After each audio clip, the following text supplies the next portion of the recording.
Sadly, of those tested positive for coronavirus across all settings, 28,131 have now died. That's an increase of 621 fatalities since yesterday. These are heartbreaking losses for every family affected, and all our thoughts and prayers are with their families and their friends.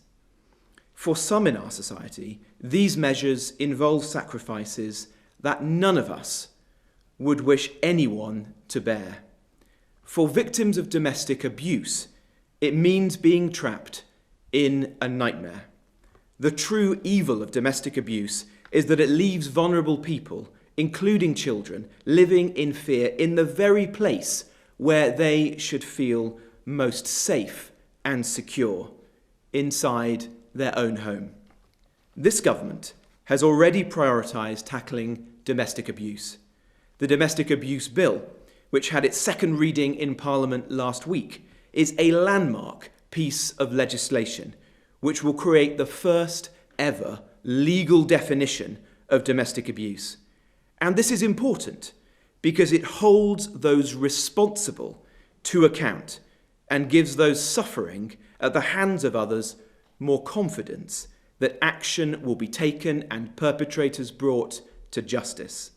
Today I can announce a package of over £76 million in new funding to support the most vulnerable in society during the pandemic. This funding will help charities support survivors of domestic and sexual abuse. It will support vulnerable children and their families, and it will support victims of modern slavery. This additional support will ensure more safe spaces and accommodation for survivors of domestic abuse and their children, and the recruitment of additional counsellors for victims of sexual violence. And this funding will also help frontline charities to be able to offer different ways of supporting those in need, including virtual or phone-based services.